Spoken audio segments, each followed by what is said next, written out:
पृथ्वीमा धेरै देशहरू रहेका छन्। तीमध्ये कतिपय देशहरूको पहुँच समुद्रसम्म पुग्छ त कतिपय देशहरूको पहुँच समुद्रसम्म पुग्दैन। यसरी सामुद्रिक पहुँच नभएका देशहरूले अर्को देशको बन्दरगाहको प्रयोग गरेर अन्तर्राष्ट्रिय व्यापार गर्नुपर्ने हुन्छ। हुन त अन्तर्राष्ट्रिय व्यापारका लागि हवाई सेवाको पनि प्रयोग गरिन्छ, तर हवाई सेवाको प्रयोग गर्दा ढुवानी महँगो पर्ने भएकोले यस्तो व्यापारलाई प्रभावकारी भने मानिँदैन। त्यसैले संसारकै सस्तो मानिने जल यातायातको प्रयोग गरेर व्यापार गर्दा सस्तो पर्दछ। त्यसकारण सामुद्रिक पहुँच नभएका देशहरूले अर्को देशसँग सम्झौता गरेर अर्को देशको बन्दरगाहको प्रयोग गर्नुको विकल्प नै हुँदैन।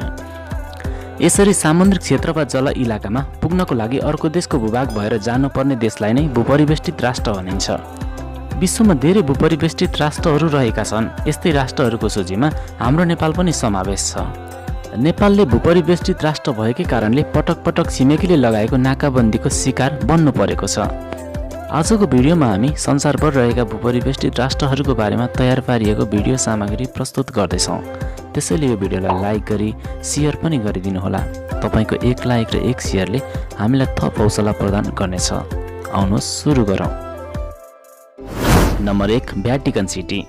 भ्याटिकन सिटी विश्वको सबभन्दा सानो भूपरिवेष्टित राष्ट्र हो। यो युरोप महादेशमा अवस्थित छ। यस देशको क्षेत्रफल चाहिँ 0.49 वर्ग किलोमिटर रहेको छ।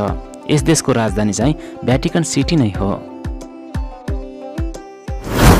नम्बर 2, सान मारिनो। सान मारिनो युरोप महादेशमा रहेको एक भूपरिवेष्टित राष्ट्र हो। यस देशको क्षेत्रफल चाहिँ 161.2 वर्ग किलोमिटर रहेको छ। यस देशको राजधानी चाहिँ सान मारिनो नै हो।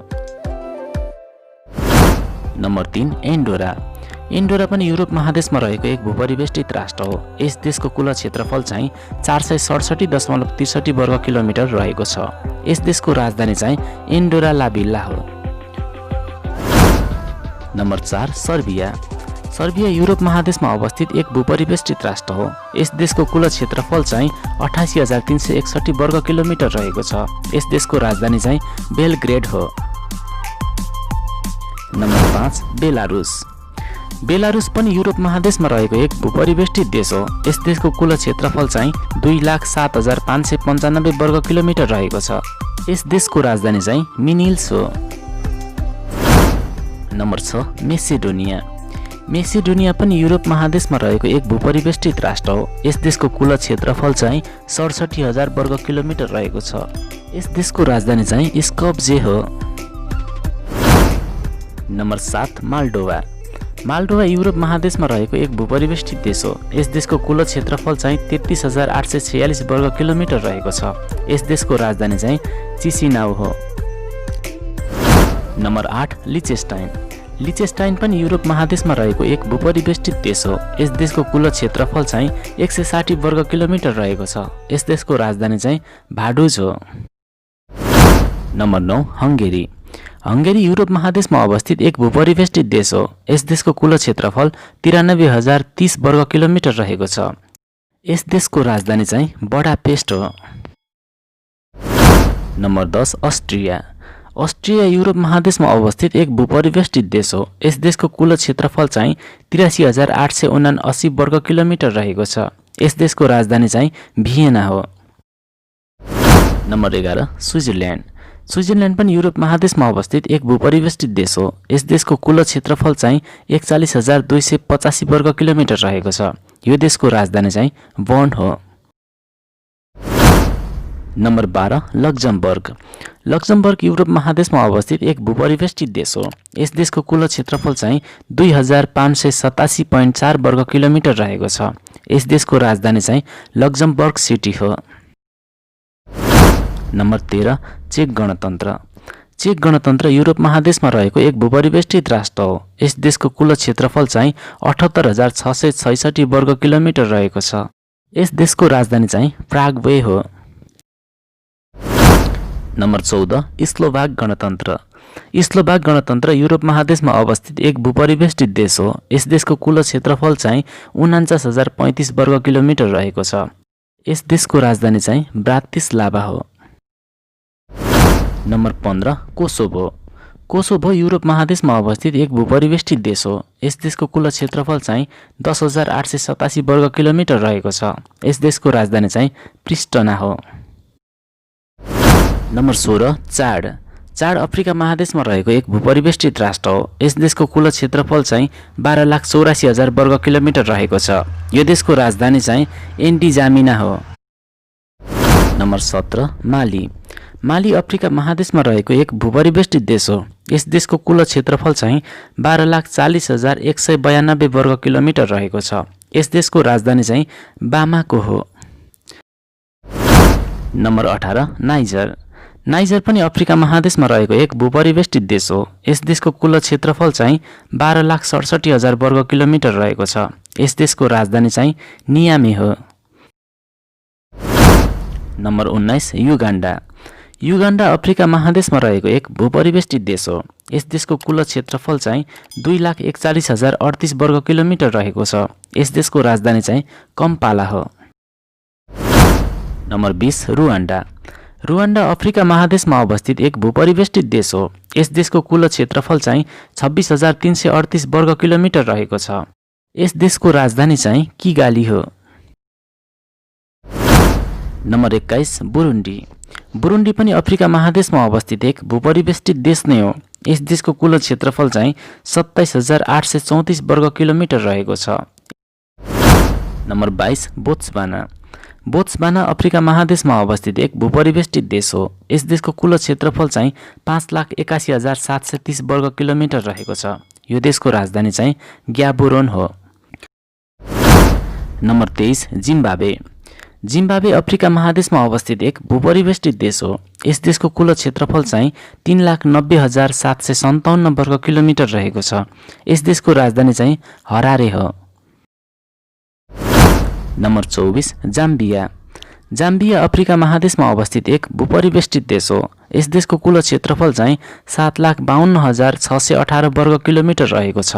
यस देशको राजधानी चाहिँ लुसाका हो। नम्बर 25 स्वाजिल्यान्ड। स्वाजिल्यान्ड पनि अफ्रिका महादेशमा रहेको एक भूपरिवेष्टित देश नै हो। यस देशको कुल क्षेत्रफल चाहिँ 17,364 वर्ग किलोमिटर रहेको छ। यस देशको राजधानी चाहिँ बाबा नै हो। Number 26 Lesotho. लेसोथो अफ्रिका महादेशमा रहेको एक भूपरिवेष्टित देश हो। यस देशको कुल क्षेत्रफल चाहिँ 30,355 वर्ग किलोमिटर रहेको छ। यस देशको राजधानी चाहिँ मासेरू हो। Number 27 Ethiopia. इथियोपिया अफ्रिका महादेशमा रहेको एक भूपरिवेष्टित देश हो। यस देशको कुल क्षेत्रफल चाहिँ 11,04,300 वर्ग किलोमिटर रहेको छ। यस देशको राजधानी चाहिँ आदिस अबाबा हो। नम्बर 28 दक्षिण सुडान। दक्षिण सुडान अफ्रिका महादेशमा रहेको एक भूपरिवेष्टित देश हो। यस देशको कुल क्षेत्रफल चाहिँ 6,19,745 वर्ग किलोमिटर रहेको छ। यस देशको राजधानी चाहिँ जुबा हो। Number 29 Malawi. मलावी अफ्रिका महादेशको एक भूपरिवेष्टित देश हो। यस देशको कुल क्षेत्रफल चाहिँ 1,18,484 वर्ग किलोमिटर रहेको छ। यस देशको राजधानी चाहिँ लिलोग्बी हो। Number 30 Burkina Faso. Burkina Faso Africa महादेशको एक भूपरिवेष्टित देश हो। यस देशको कुल क्षेत्रफल चाहिँ 2,74,200 वर्ग किलोमिटर रहेको छ। यस देशको राजधानी चाहिँ ओगाडोगो हो। नम्बर 31 मध्य अफ्रिकी गणतन्त्र। मध्य अफ्रिकी गणतन्त्र अफ्रिका महादेशमा रहेको एक भूपरिवेष्टित देश हो। यस देशको कुल क्षेत्रफल चाहिँ 6,22,984 वर्ग किलोमिटर रहेको छ। यस देशको राजधानी चाहिँ बेनगुई हो। नम्बर 32 बोलिभिया।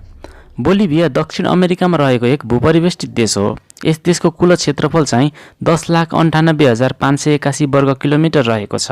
यस देशको राजधानी चाहिँ लापाज हो। Number 33 Paraguay. दक्षिण अमेरिका महादेशमा रहेको पाराग्वे पनि एक भूपरिवेष्टित देश हो। यस देशको कुल क्षेत्रफल चाहिँ 4,06,757 वर्ग किलोमिटर रहेको छ। यस देशको राजधानी चाहिँ असुनसियुन्स हो। Number 34 Kazakhstan. कजाकस्तान विश्वको सबभन्दा ठुलो भूपरिवेष्टित देश हो। यो देश एसिया महादेशमा रहेको छ। यस देशको कुल क्षेत्रफल चाहिँ 27,24,900 वर्ग किलोमिटर रहेको छ। यस देशसँग सिमाना जोडिएका देशहरूमा रसिया, चीन, किर्गिस्तान, उज्बेकिस्तान, तुर्कमेनिस्तानसँग सिमाना जोडिएको छ। यस देशको राजधानी चाहिँ अस्टाना हो। Number 35 Turkmenistan. तुर्कमेनिस्तान पनि एसिया महादेशमा अवस्थित एक भूपरिवेष्टित राष्ट्र हो। यस देशको कुल क्षेत्रफल चाहिँ 4,91,210 वर्ग किलोमिटर रहेको छ। यस देशका छिमेकी देशहरूमा कजाकिस्तान, उज्बेकिस्तान, अफगानिस्तान, इरान आदि हुन्। यस देशको राजधानी चाहिँ अश्गाबाद हो। यो देश हाम्रो नेपाल जस्तै भूपरिवेष्टित देश हो। Number 36 Uzbekistan. उज्बेकिस्तान एसिया महादेशमा अवस्थित एक भूपरिवेष्टित देश हो। यस देशको कुल क्षेत्रफल 4,48,978 वर्ग किलोमिटर रहेको छ। यस देशको सिमाना जोडिएका देशहरूमा Kazakhstan, Kyrgyzstan, Afghanistan, Tajikistan, Turkmenistan र लिचेनस्टाइन रहेका छन्। यस देशको राजधानी चाहिँ तास्केन्ट हो।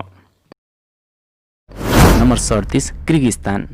किर्गिस्तान पनि एसिया महादेशमा रहेको एक भूपरिवेष्टित देश हो। यस देशको कुल क्षेत्रफल चाहिँ 1,79,951 वर्ग किलोमिटर रहेको छ। यस देशसँग सिमाना जोडिएका देशहरूमा कजाकिस्तान, उज्बेकिस्तान, ताजिकिस्तान, चीनसँग यसको सिमाना जोडिएको छ। नेपाल जस्तै भूपरिवेष्टित रहेको यस देशको राजधानी चाहिँ बिस्केक हो। नम्बर 38 अफगानिस्तान। अफगानिस्तान पनि एसिया महादेशमा अवस्थित एक भूपरिवेष्टित देश हो। यस देशको कुल क्षेत्रफल चाहिँ 6,52,230 वर्ग किलोमिटर रहेको छ। यस देशसँग सिमाना जोडिएका देशहरूमा Pakistan, Iran, Turkmenistan, Uzbekistan, Tajikistan, चीन आदि हुन्। यस देशको राजधानी चाहिँ काबुल हो। नम्बर 39 नेपाल। हाम्रो देश नेपाल पनि एक भूपरिवेष्टित देश हो। यस देशको कुल क्षेत्रफल चाहिँ 1,47,516 वर्ग किलोमिटर रहेको छ। भारत र चीनसँग मात्र सिमाना जोडिएको नेपालको राजधानी चाहिँ काठमाडौँ हो। Number 40 Laos. लाओस पनि एसिया महादेशमा अवस्थित एक भूपरिवेष्टित राष्ट्र हो। यस देशको कुल क्षेत्रफल चाहिँ 2,37,955 वर्ग किलोमिटर रहेको छ। यस देशसँग सिमाना जोडिएका देशहरूमा म्यानमार, चीन, भियतनाम, कम्बोडिया र थाइल्यान्ड आदि हुन्। यस देशको राजधानी चाहिँ भिन्टेयानी हो।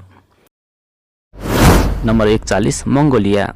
मङ्गोलिया पनि एसिया महादेशमा अवस्थित एक भूपरिवेष्टित देश हो। यस देशको कुल क्षेत्रफल चाहिँ 15,66,000 वर्ग किलोमिटर रहेको छ। यस देशसँग सिमाना जोडिएका देशहरूमा रसिया, चीन रहेका छन्। यस देशको राजधानी चाहिँ उलानबाटर हो। नम्बर 42 भुटान। भुटान पनि एसिया महादेशमा रहेको एक भूपरिवेष्टित देश हो। यस देशको कुल क्षेत्रफल चाहिँ 34,394 वर्ग किलोमिटर रहेको छ। यस देशसँग सिमाना जोडिएका देशहरूमा चीन र भारत रहेका छन्। थिम्पू भुटानको राजधानी हो। Number 43 Armenia. अर्मेनिया एसिया महादेशमा अवस्थित एक भूपरिवेष्टित देश हो। यस देशको कुल क्षेत्रफल चाहिँ 29,743 वर्ग किलोमिटर रहेको छ। यस देशसँग सिमाना जोडिएका देशहरूमा टर्की, जर्जिया, अजरबैजान, इरान रहेका छन्। यस देशको राजधानी चाहिँ यारेभान हो। Number 44 Azerbaijan. अजरबैजान पनि एसिया महादेशमा रहेको एक भूपरिवेष्टित राष्ट्र हो। यस देशको कुल क्षेत्रफल चाहिँ 86,600 वर्ग किलोमिटर रहेको छ। यस देशसँग सिमाना जोडिएका देशहरूमा Russia, Georgia, Armenia, Turkey, Iran रहेका छन्। यस देशको राजधानी चाहिँ बाकु हो। Number 45 Tajikistan. एसिया महादेशमा रहेको ताजिकिस्तान पनि एक भूपरिवेष्टित राष्ट्र हो। यस देशको कुल क्षेत्रफल चाहिँ 1,43,100 वर्ग किलोमिटर रहेको छ। यस देशसँग सिमाना जोडिएका देशहरूमा अफगानिस्तान, उज्बेकिस्तान, किर्गिस्तान र चीन रहेका छन्। यस देशको राजधानी चाहिँ बुसानबे हो। यी थिए विश्वका विभिन्न महादेशहरूमा रहेका भूपरिवेष्टित राष्ट्रहरू। तपाईहरुलाई आजको भिडियो कस्तो लाग्यो? कृपया तपाईको विचार कमेन्ट गर्न नछुटाउनुहोला। हस्त नमस्ते।